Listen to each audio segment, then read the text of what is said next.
जब भी एसिडिटी की होती है, एसिडिटी मतलब शरीर में बढ़ी हुई गर्मी, इसको पेट की बढ़ी हुई गर्मी भी कहा जा सकता है।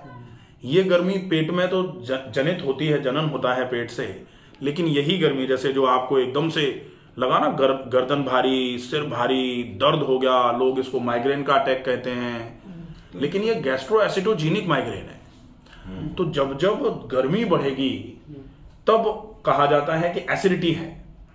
तो एसिडिटी को आयुर्वेद में पित्त कहा जाता है, और पित्त जो होता है वो जैसे 5 प्रकार का होता है। तो पाचक पित्त मतलब पाचन से संबंधित, रंजक पित्त मतलब पित्त ही जब बढ़ेगा तो ब्लड से रिलेटेड डिसऑर्डर भी करा देगा। रंजन का मतलब पित्त जब रंजक होता है तो ब्लड से रिलेटेड चीजों को संभालने का काम करता है, और अगर रंजक पित्त बिगड़ता है तो ब्लड डिसऑर्डर्स करा देता है। इसीलिए कहा जाता है कि अगर खून की खराबी है तो आपको क्या करना पड़ेगा, स्किन की डिसीजेज आना चालू हो जाएंगी, और स्किन की डिसीजेज का ट्रीटमेंट करना है तो ब्लड प्योरिफिकेशन कराओ। अपन जानते हैं ना, लड़कियां जैसे मुहासे हो रहे हैं कहते हैं कि साफी पिला दो, या फिर किसी को स्किन पे कोई दिक्कत आ रही है तो कहते हैं खून की सफाई करवानी पड़ेगी तो नीम खा लो। क्यों कहा जाता है? क्योंकि त्वचा से संबंधित रोग रक्त जनित रोग माने जाते हैं, और पित्त जो है जब रंजक पित्त बिगड़ता है तो रक्त जनित रोग कराता है, वो त्वचा के लिए खराबी है। ठीक है, तो आपको क्या करना है, बढ़े हुए पित्त को मैनेज करना है। अब बढ़े हुए पित्त को मैनेज करना है, हम आटे में अगर बाजरा खाएंगे, अब बाजरे की तासीर तो गर्म होती है, तो गर्म चीजें बढ़ी हुई गर्मी में खाएंगे तो डेफिनेटली प्रॉब्लम करेगी। तो बढ़ी हुई गर्मी में हमें कैसा खाना खाना चाहिए?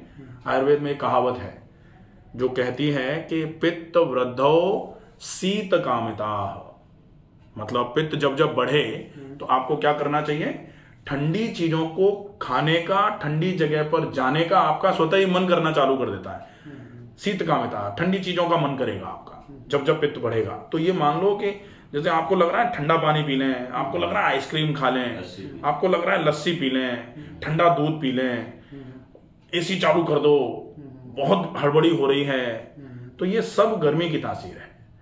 इसको बैलेंस करने में ये गर्मी है, इसीलिए तो आपको ऐसा लग रहा है कि ये करें, और अगर आपको ऐसा लग रहा है कि ये करना है तो आयुर्वेद ने पहले ही लिखा हुआ है कि ऐसा मन अगर आपका कर रहा है तो क्यों कर रहा है, क्योंकि पित्त वृद्ध हो, पित्त वृद्धि हो रही है, पित्त वृद्ध हो शीत कामिता, जब जब पित्त बढ़ेगा तब तब ऐसा करने का आपका मन करेगा। ठीक है, तो आप उस समय ज्वार का आटा खा सकते हो। ठीक है, आप कुट्टू का आटा खा सकते हो, अच्छा है वो। किसका? कट्टू? कुट्टू का आटा जो होता है ना, वो व्रत में जो लेते हैं। फिर आप कुट्टू के नाम से ही मिल जाता है। फिर ज्वार अलग होता है? ज्वार अलग है, ज्वार अलग है।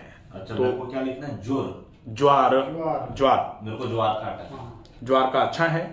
इसके अलावा आप जैसे चावल कभी कभार खा सकते हैं, चावल में कोई दिक्कत नहीं है, चावल का उपयोग किया जा सकता है। अगर जौ खा पाए तो जौ भी कंपैरेटिवली ठीक है। अगर जैसे आपको ग्लूटेन से एलर्जी नहीं है तो जौ का उपयोग कर लें। ग्लूटेन से एलर्जी, ग्लाइडिन प्रोटीन जो होती है उससे अगर एलर्जी है तो डेफिनेटली फिर आपको जौ नहीं खाने चाहिए, ये विशेष ध्यान रखना है। तो मिलेट्स में आप इनका यूज कर सकते हैं। रागी ठीक है, रागी हार्ट हेल्थ के लिए तो बढ़िया है, लेकिन पित्त में अगर आपको मिलेट्स का यूज करना है तो रागी का कंपैरेटिवली नहीं करना चाहिए। रागी भी गर्म ही होती है तासीर में। ठीक है, तो ये तो हो जाए कि आप एसिडिटी में ये मिलेट्स का यूज कर लो। जौ का आटा सबसे सही है, जौ का आटा बहुत बढ़िया है, लेकिन जौ जो है ना, जौ को कूट करके उसकी जो भूस्यास्क जो है वो निकालनी पड़े, और जौ की गुली जिसको बोला जाता है उसका आटा बनवाना पड़े, और उस आटे की रोटी खाना भी थोड़ा सा मतलब एक हार्ड टास्क माना जाता है, क्योंकि उस आटे को खाने में आपके मुंह में चिपचिपा होता है, तो जनरली लोग नहीं खा पाते। तो अगर जौ अकेला नहीं खाया जा पा रहा तो फिर कोई बात नहीं, जौ के साथ में आप थोड़ा सा चाहो तो ज्वार मिला दो, तो जौ और ज्वार को मिला के खा लो, कुट्टू मिला दो, चले। मेरे को तो ज्वार बोला, ज्वार बढ़िया है, अच्छा रहेगा। चने मिला दे। चना जो है वो प्रोटीन है। अगर पहले से एसिडिटी बहुत ज्यादा है, ऐसे केस में प्रोटीन्स का यूज थोड़ा कम किया जाना चाहिए। प्रोटीन एसिडिक मीडियम में डाइजेस्ट होती है, और चना प्रोटीन है, तो चना अगर खाओगे तो उसके लिए आपके डाइजेस्टिव सिस्टम का मीडियम एसिडिक चाहिए, तो एसिड रिलीज बढ़ेगा। इसलिए सामान्य तौर पर जब एसिडिटी बहुत हो रही हो तो फिर आपको दालों से या चने से दूरी बना लेनी चाहिए।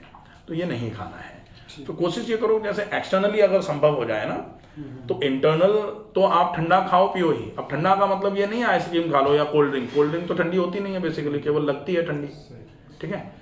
तो आपको क्या करना है, शीतल जल, ज्यादा से ज्यादा मात्रा में पानी का उपयोग करो। मटके का पानी खूब अच्छी मात्रा में आप पियो भी, और मटके के पानी की, ठंडे पानी की पट्टी पेट पर रखो भी, ठीक है। तो एक्सटर्नल ट्रीटमेंट भी हो जाएगा पानी का, क्योंकि पानी तो दोनों तरीके से उपयोग में आता है ना, एक्सटर्नल और इंटरनल।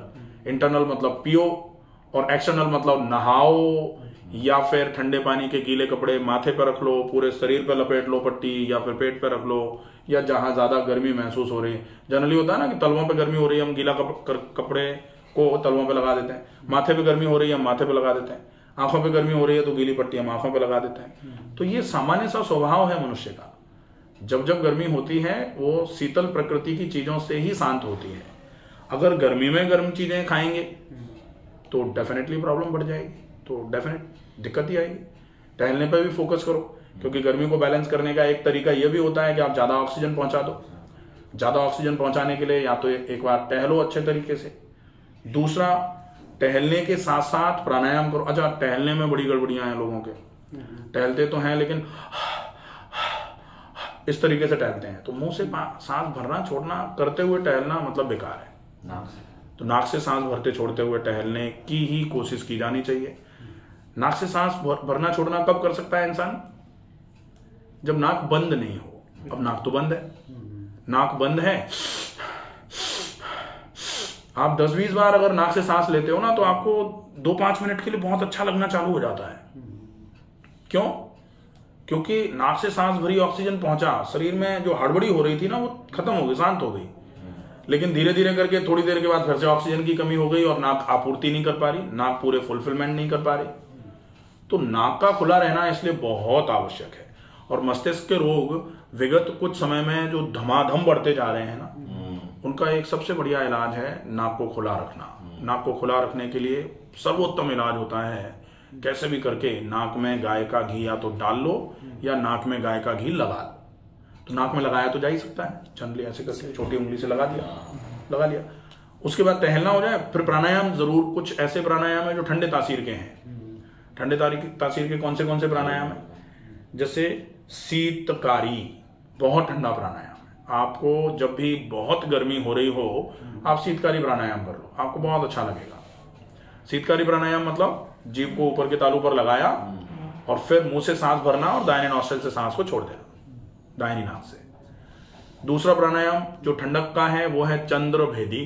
चंद्रभेदी मतलब बाईं से श्वास भर करके दाईं से श्वास को छोड़ना। चंद्र मतलब बायां, भरी, भेद करके सूर्य से छोड़ दी, इसलिए बोलते हैं चंद्र से भर के भेदते हैं तो नाम हो जाता है चंद्रभेदी। बहुत अच्छा प्राणायाम है, इसका अभ्यास 5-5 मिनट दिन में 2 बार कर लिया जाए, एसिडिटी में बहुत अच्छे तरीके से आराम हो जाता है। आजकल एसिडिटी की समस्याएं जो दिन प्रतिदिन बढ़ती जा रही हैं, सबसे बड़ा रीजन लैक ऑफ एक्सरसाइज, व्यायाम ही नहीं कर रहा है इंसान। पूरे दिन लगातार बैठे हुए हैं, पूरे दिन लगातार बैठे बैठे काम कर रहे हैं। और बैठे बैठे भी काम कौन सा कर रहे हैं, मान लो बैठे बैठे अगर जैसे पहले के लोग करते थे ना, महिलाएं बैठे बैठे पीढ़ी पे बैठ करके मट्ठा फेरते रहते थे, तो वो भी कर लिया जाए तो दिक्कत नहीं आए। लेकिन बैठे बैठे हम केवल उंगली चलाते हैं, बैठे बैठे हम केवल मुंह चला रहे हैं, तो वो तो चलेगा नहीं, उससे तो व्यायाम नहीं माना जा सकता। थोड़ा शरीर को हिलाना डुलाना ताकि आपके श्वसन की दर बढ़ जाए, और श्वसन की दर जब बढ़ रही हो तो ये विशेष ध्यान रखा जाए। जैसे दौड़ के तो हम आए लेकिन कुत्ते की तरह सांस भर रहे हैं, मुंह से छोड़ रहे हैं मुंह से ही, तो फिर तो सांस के भरने का कोई मतलब नहीं है।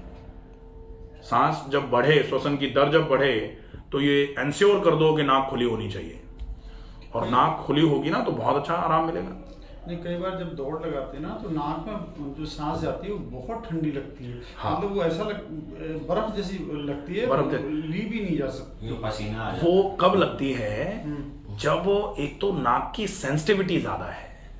इतनी भाई बर्फ जैसी सांस कब लगेगी, जब बर्फ नाक के सामने, जैसे जनरली जब किसी को एपिस्टेक्सिस होती है ना, नाक में से खून निकलता है, तो एक ट्रीटमेंट के रूप में आता है कि आप ऐसे करके बर्फ का गोला लो और ऐसे करके सामने रख के ऐसे करके सूंघो उसको। हाँ, सूंघना क्यों, क्योंकि बर्फ का गोला लिया, जैसे ये बर्फ का गोला है, इसको नाक के पास रखा और सूंघो, तो जो बर्फ के आसपास से होते हुए हवा टकराते हुए जाएगी ना, वो ठंडी होके जाएगी। तो वो ठंडक करके आपके यहाँ जो खून की नलियां चौड़ी होकर के बार बार खून ज्यादा निकल रहा था वो सिकुड़ेंगी और खून निकलना बंद हो जाएगा, उसके लिए तो करते हैं। तो ठंडी लग रही है इसका मतलब या तो हवा बहुत ठंडी है इसलिए ठंडक लग रही है, या फिर नाक सेंसिटिव है इसलिए जो कॉमन हवा है, नॉर्मल हवा है, वो भी हमको ज्यादा ठंडी लग रही है। तो नाक की सेंसिटिविटी का ट्रीटमेंट करने की आवश्यकता है, और सेंसिटिविटी का सबसे बढ़िया ट्रीटमेंट होता है पानी की नैती, जलनैती, और जलनैती करने के बाद अच्छे तरीके से नाक को छिड़क के फिर नाक में गाय का घी डालो और रोज अच्छे तरीके से प्राणायाम करो। धीरे धीरे करके वो लगता है, ये होता है जनरली कभी कभी कि जैसे ही एकदम सांस जब भरती है और आपकी श्वसन की दर अच्छी है और नाक खुली हुई है तो आपको ऐसा लगता है जैसे बिल्कुल ठंडी हो गई नाक, एकदम ठंडा हो गया। तो वो अगर बीमारी की वजह से नहीं हो रही ना तो है तो बहुत अच्छी स्थिति, पूरा बिल्कुल मस्तिष्क ठंडा हो जाएगा, बहुत अच्छा लगेगा आपको। लेकिन अगर सेंसिटिविटी की वजह से ठंडी हो रही है तो फिर थोड़ी देर के लिए तो ठंडी ठंडी लगेगी, बाद में नाक चौक हो जाएगी, तो वो तो फिर गड़बड़ है। तो इसके लिए फिर पानी की नैती, नाक में घी और फिर अच्छे तरीके से प्राणायाम करिए ताकि ये समस्या खत्म हो जाए, फिर ठीक हो जाएगा सारा। ठीक है, ठीक। तो अभी इस दर्द के लिए